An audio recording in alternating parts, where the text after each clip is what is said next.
Você cortou o barato, você mentiu, iludiu e me deixou por fora.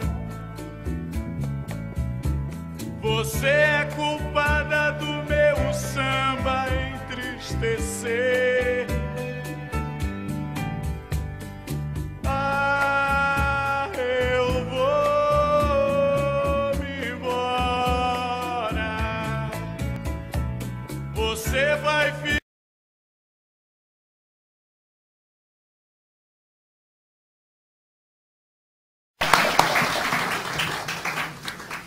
Com a palavra para o seu pronunciamento, o diretor do Centro de Saúde, o senhor Romualdo Moraes. Excelentíssimo senhor presidente da Frente Parlamentar em Defesa do Servidor Público, deputado Sávio Souza Cruz.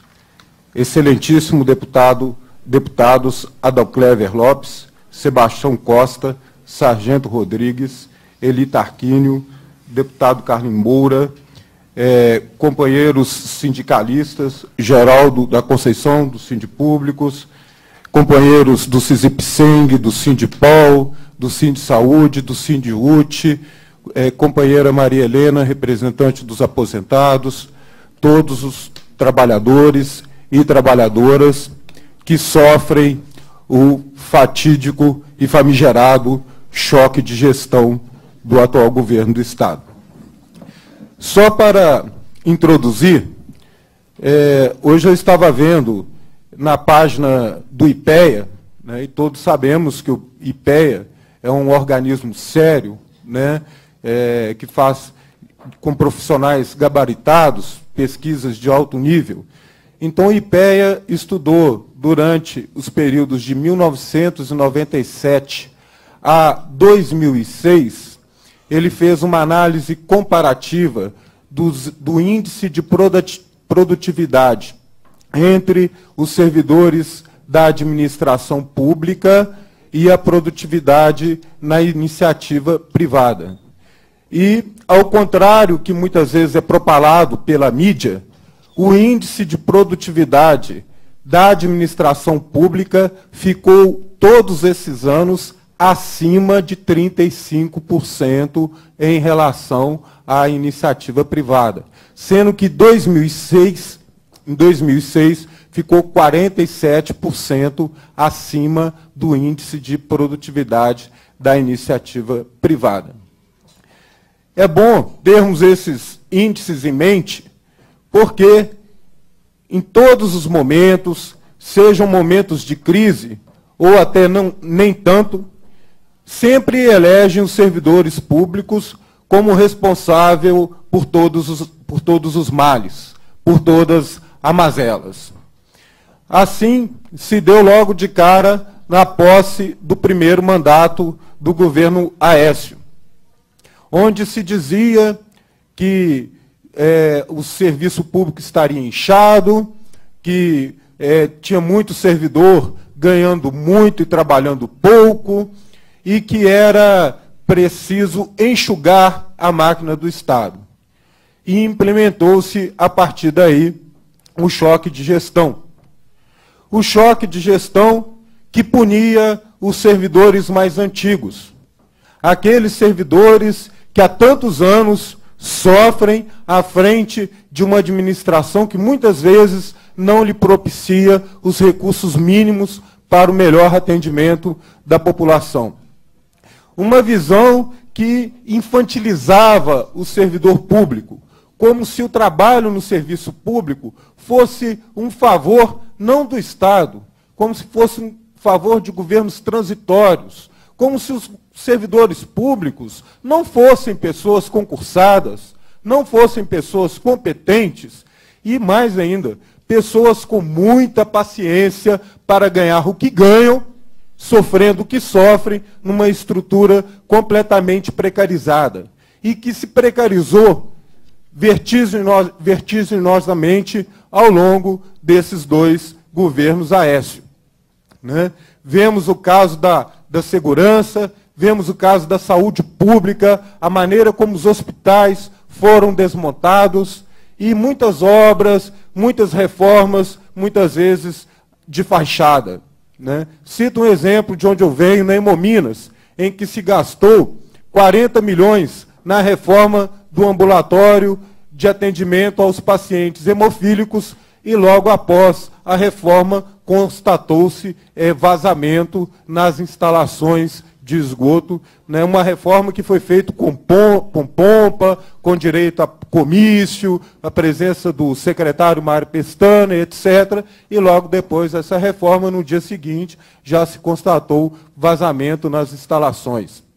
Vemos nos hospitais a precariedade, falta de estrutura para atendimentos mínimos, até remédio para dor de cabeça não se encontra muitas vezes nos hospitais, sendo os parentes dos doentes convidados a irem a uma farmácia mais próxima comprar um analgésico para o paciente, né?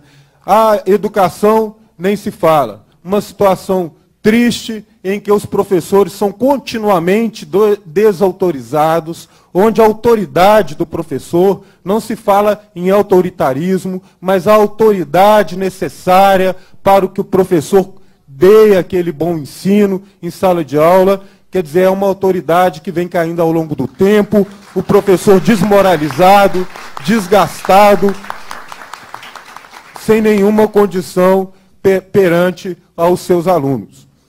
E aí nós vemos que o analfabetismo funcional só tende a crescer. E para quê?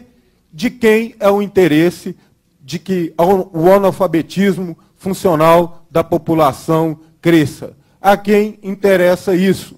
Lembramos muito bem uma entrevista triste da secretária de Educação na época, a Vanessa Guimarães Pinto, em que dizia que a plena escolaridade nas localidades rurais não se aplica. Ou seja, quem está no campo tem que ser enxadeiro, não precisa aprender a ler, não precisa fazer conta, né? E foi de pasmar, tratando-se de uma pessoa que foi reitora da Universidade Federal de Minas Gerais. Para não falar de outras medidas que vieram com choque de gestão, como, por exemplo, a avaliação de desempenho individual. Muitos falam, servidor sendo invariavelmente cooptados por esse governo. E aí faço um paralelo comparativo, lembrando o período da administração do senhor Newton Cardoso, que na época foi um movimento de grande conflagração entre os servidores e o governo do Estado. Hoje, naquela época, os servidores tinham aquele que se declarava frontalmente, antiteticamente aos servidores. Estava ali representado na figura do governador que chamava para si a responsabilidade. Ou seja, para os servidores, digamos assim, o adversário do serviço público e desses servidores estava claro, estava nítido.